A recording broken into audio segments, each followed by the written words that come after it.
Hello दोस्तों, welcome to our green garden. दोस्तों, कैसे हैं आप सब और कैसी चल रही है आपकी गार्डनिंग। आशा करती हूँ आप भी स्वस्थ होंगे और आपकी गार्डनिंग भी मस्त चल रही होगी। तो आज गार्डनिंग में हम बात करते हैं एक मेडिसिनल और हर्बल प्लांट लेमन ग्रास की। लेमन ग्रास एक बहुत ही यूजफुल मेडिसिनल हर्ब है। इसका इस्तेमाल दवाइयाँ बनाने के साथ ही चाय बनाने में, सूप में और मसालों की तरह ग्रेवी वाली सब्जी में भी किया जाता है। और हर गार्डनर अपने गार्डन में इस प्लांट को जरूर ऐड करना चाहता है। इसे लेमन ग्रास क्यों कहते हैं पता है? क्योंकि जब हम इसे टच करते हैं तो इससे नींबू की तरह खुशबू आती है। पौधा देखकर आपको लग रहा होगा कि शायद ये खराब हो गया है। नहीं, सर्दियों में ये डोरमेंसी में चला जाता है और अपनी पत्तियां पीली कर लेता है। सर्दियों के बाद मैंने इस पर ध्यान ही नहीं दिया तो इसकी पत्तियां पीली हो गई हैं। अब मुझे इसे रिकवर करना है, तो आज मैं इसी प्लांट को लेकर बैठी हूँ। तो सोचा चलिए इसी पर आपको इन्फॉर्मेशन देती चलूं। एक्चुअली लेमन ग्रास जो है वो एक घास की प्रजाति है और बहुत छोटे प्लांटर में इसे आसानी से उगाया जा सकता है। देखिए, इसके इस तरह से छोटे छोटे से प्लांट्स होते हैं और ये बहुत तेजी से मल्टीप्लाई होते रहते हैं। इसका जो पिछला हिस्सा है इसे ही सब्जियों में ग्रेवी के लिए, टेस्ट और फ्रेग्रेंस के लिए डाला जाता है। इस प्लांट के हर हिस्से का कोई न कोई यूज है। मैं इसकी ड्राई लीव्स हटा रही हूँ जो पीली हो गई हैं और इससे कुछ प्लांट्स निकाल रही हूँ। मेरे कुछ नेबर्स ने मुझसे ये प्लांट मांगा था, तो आज डिवाइड करके मैं इन्हें अलग करूँगी और फिर अपने नेबर्स को गिफ्ट कर दूँगी। इसे निकालना बहुत आसान है। मैंने यहाँ पर एक चाकू का इस्तेमाल किया है जिससे कि जड़ें डिवाइड कर दी हैं और उसके बाद ये प्लांट्स इस तरह से निकल जाते हैं। इसे निकालते समय जड़ें जरूर निकालें। ये बहुत ही हार्डी प्लांट है, किसी भी सीजन में आप इसे ग्रो कर सकते हैं। नर्सरी पर आसानी से अवेलेबल है, लेकिन आपको भी यदि अपने नेबर्स से इस तरह से डिवाइड करके ये प्लांट मिल जाए तो आप फ्री में इसे ग्रो कर सकते हैं। कटिंग से भी ये लग जाता है। तो देखिए, मैंने इसे जड़ से कुछ प्लांट्स निकाले। इसमें काफ़ी सारे प्लांट्स लगे हुए हैं। वैसे तो इसे ऐसे ही गीली मिट्टी में प्रोपेगेट कर सकते हैं, पर यदि चाहें तो शुरुआत में आप इसे कुछ दिनों के लिए पानी में रख सकते हैं और जब ये अच्छी तरह से रूटिंग करने लगे तब इसे मिट्टी में लगा सकते हैं। देखिए, मैंने काफ़ी सारे प्लांट्स इस तरह से निकाले हैं। आपको मेरे आसपास काफ़ी सारी बर्ड्स की आवाज़ें आ रही होंगी क्योंकि मैं बहुत सुबह सुबह अपने गार्डन में ये काम कर रही हूँ। इस समय काफ़ी सारी चिड़ियाँ आसपास घूम रही होती हैं। जैसे कि मैंने बताया, लेमन ग्रास एक हार्डी प्लांट है, तो जो बिगनर्स हैं वो इस प्लांट से अपनी गार्डनिंग की शुरुआत कर सकते हैं। इसे हैंडल करते समय बहुत सावधानी रखनी होती है क्योंकि इसकी किनारियाँ काफ़ी कटीली होती हैं। तो इस पर काम करते समय यदि पॉसिबल हो तो ग्लव्स जरूर पहनें, वरना साइड से ये कटीली होने की वजह से हाथों पर कट्स लग जाते हैं। मैं इसकी जो ड्राई लीव्स है उन्हें निकालकर अलग कर रही हूँ जिससे कि मेरा प्लांट हेल्दी हो, इसमें ऑक्सीजन की सप्लाई अच्छी हो सके और थोड़ा सा मैं इसे क्लीन कर दूंगी जिससे इसकी गुड़ाई करना मुझे आसान हो जाएगी। मैंने काफ़ी टाइम से इस प्लांट पर बिल्कुल भी ध्यान नहीं दिया है, तो आज मैं इसकी पुरानी लीव्स हटा दूंगी और इसे जो प्रॉपर केयर चाहिए वो दे दूंगी जिससे कि ये फिर से साल भर इसी तरह हरा भरा और हेल्दी बना रहे। वैसे तो इसे बहुत ज़्यादा केयर की ज़रूरत नहीं होती है, लेकिन एक बार लगाते समय मिट्टी अच्छी बनाएं। मिट्टी में कंपोस्ट मिला लें जिससे इसे प्रॉपर न्यूट्रिशन मिलते रहें। सर्दियों में इसे पानी कम दें और गर्मियों में पूरे सनलाइट में इसे रखें और अच्छी तरह से पानी भी दें। वैसे तो ये पौधा कभी भी खत्म नहीं होता, सिर्फ बहुत ज़्यादा सर्दियों में या पाला ओस वगैरह जब पड़ती है तब इसे आप शेड में रख दें।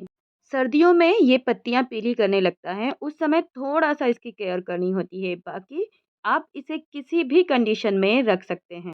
प्लांट्स कहाँ से लें? यदि आपके आसपास किसी के पास ये प्लांट है तो आप उससे ये ले सकते हैं या फिर नर्सरी से खरीद सकते हैं। कटिंग से भी इसे ग्रो कर सकते हैं और डिवाइड करके भी। बहुत ज़्यादा पानी की इसको ज़रूरत नहीं होती। इस पर पेस्ट अटैक भी बहुत ज़्यादा नहीं होता है क्योंकि ये खुद ही एक कीटनाशक की तरह काम करता है। इसे आप छोटे पॉट्स में ग्रो करके अपने घर में भी ग्रो कर सकते हैं और इसकी खुशबू की वजह से मक्खी, मच्छर, कॉकरोच जैसे इंसेक्ट भी आपके घर से दूर रहेंगे। सर्दियों के बाद कभी कभी इसके जो लास्ट वाला एरिया है जड़ के पास, वहाँ पर रस्टिंग हो सकती है। इसकी स्टेम नीचे से थोड़ी सी ब्राउन हो जाती है, लेकिन वो भी ये अपने आप ही रिकवर कर लेता है। ये एक बहुत नॉर्मल सी प्रॉब्लम है जो कि बारिश में अपने आप ही ठीक हो जाती है। और यदि ना हो तो इसमें आप खट्टी छाछ डाल सकते हैं। घर में जो छाछ हम लोग इस्तेमाल करते हैं उसमें लगभग 10 गुना पानी मिलाएं और उसे इसमें डाल दें। ये बहुत ज़्यादा मल्टीप्लाई होता है, तो इसे आप जितनी जगह लगाएंगे उतनी जगह ये बहुत ज़्यादा मल्टीप्लाई होकर पूरे पॉट को भर लेता है। इसे साल में 2 बार आप कंपोस्ट खाद दे सकते हैं और बस इतना ही इसके लिए पर्याप्त है। समय समय पर कटिंग छटिंग करते रहें जिससे कि प्लांट्स हेल्दी रहें। इसे आप जितना ज़्यादा कट करेंगे ये उतना ही अच्छी ग्रो करता रहता है। इससे मैंने कई प्लांट्स पहले भी बनाए हैं। देखिए ये एक प्लांट है जिसे मैंने एक छोटे से प्लास्टिक के कंटेनर में ग्रो किया है और इसकी मैंने कुछ दिन पहले कटिंग की थी। तो देखिए जो नीचे जो लीव्स पीली हैं वहाँ से मैं इसको कटिंग कर चुकी हूँ और उसके बाद इसमें ये बड़ी-बड़ी सी लीव्स उगने लगी। यानी इसकी ग्रोथ काफ़ी अच्छी हुई। इसे भी जड़ों से थोड़ी-सी केयर चाहिए, जो एक्स्ट्रा पीली पत्तियाँ होती हैं उन्हें हमें हटाना होता है, जिससे कि पौधे की जड़ों को हवा मिल सके, ऑक्सीजन सप्लाई अच्छी तरह से हो सके। और समय-समय पर इसकी मिट्टी में गुड़ाई करनी होती है, जिससे मिट्टी भी हेल्दी रहे, पानी ये अच्छी तरह एब्ज़ॉर्ब कर सके और इसमें नमी बनी रह सके। गुड़ाई करने के बाद चाहे तो इसमें कंपोस्ट खाद ऐड कर सकते हैं। आयुर्वेद में इसके बहुत सारे इस्तेमाल हैं, लेकिन यदि हम इसके इस्तेमालों के बारे में नहीं जानते हैं तो एटलीस्ट इसकी चाय तो हम पी ही सकते हैं। इसकी चाय बहुत अच्छी लगती है। इसकी 2-3 ताज़ी पत्तियों को तोड़कर उसे थोड़ा सा क्रश कर लें या फिर हाथों से मसल कर चाय में डाल दें, बिल्कुल वैसे जैसे हम अदरक इस्तेमाल करते हैं। और इस लेमन ग्रास टी को फिर आप इंजॉय कर सकते हैं। ये जो पीली सूखी पत्तियां हैं इन्हें भी मैं वेस्ट नहीं करती, इनका इस्तेमाल कंपोस्ट बनाने में करती हूँ। जो ड्राई लीव्स कंपोस्ट मैं बनाती हूँ उसमें इन सारी सूखी पत्तियों को ऐड कर देती हूँ, तो बाद में ये पत्तियां हमें खाद की तरह इस्तेमाल हो जाती हैं। इस प्लांट की मैंने अच्छी तरह से सफाई कर दी है और अब ये बहुत ही हेल्दी हो गया है। ये मैंने बहुत सारी जो एक्स्ट्रा प्लांट्स निकाले हैं इसे भी मैं अभी रिपॉट कर दूंगी। और इस वाले प्लांट्स में जो एक्स्ट्रा ग्रोथ दिख रही है इसकी मैं कटिंग कर देती हूँ। कटिंग करने के बाद इसकी ग्रोथ काफ़ी अच्छी होगी। और ये जो लीव्स निकलेगी इन्हें भी मैं फेंकूंगी नहीं, इनका इस्तेमाल मैं चाय में करूंगी। इन सारी लीव्स को धोकर आप छांव में सुखा सकते हैं और इसकी छोटी छोटी सी कटिंग करके इसे अपनी जो चाय की पत्ती होती है उस डिब्बे में डाल दें। तो इस तरह से हम ड्राई लीव्स का इस्तेमाल चाय में कर सकते हैं। इस प्लांट का इस्तेमाल कीटनाशक की तरह भी कर सकते हैं। गार्डन में यदि इंसेक्ट्स परेशान कर रहे हैं या फिर किसी प्लांट में कीड़ों का अटैक हो गया है तो आप उसके पास इस प्लांट को रख दीजिए। इसकी खुशबू से वो सब भाग जाएंगे। तो हुआ ना ये एक बहुत ही यूजफुल प्लांट। किचन से लेकर गार्डन तक इसका इस्तेमाल है और देखने में तो खूबसूरत है ही। देखिए कितना प्यारा ग्रीन कलर है इसका और एकदम हेल्दी सा दिखने वाला ये पौधा गार्डन में खुशबू और ग्रीनरी ऐड करता है। मैं तो कहूँगी इस प्लांट को हर गार्डनर को अपने गार्डन में जरूर रखना चाहिए। तो दोस्तों ये था मेरा लेमन ग्रास का प्लान। वीडियो में दी गई जानकारी आपको कैसी लगी मुझे कमेंट करके ज़रूर बताइएगा। और वीडियो में दी गई इन्फॉर्मेशन आपको अच्छी लग रही है तो प्लीज़ वीडियो को लाइक ज़रूर करना। और इसी तरह की बहुत सारी जानकारी के लिए चैनल को सब्सक्राइब भी कर दीजिए और बेल आइकॉन भी दबा दें, जिससे कि जब भी मैं कोई नया वीडियो अपलोड करूं तो वो आप तक पहुंच सके सबसे पहले। अब इन लीव्स को मैं इस्तेमाल कर लूँगी।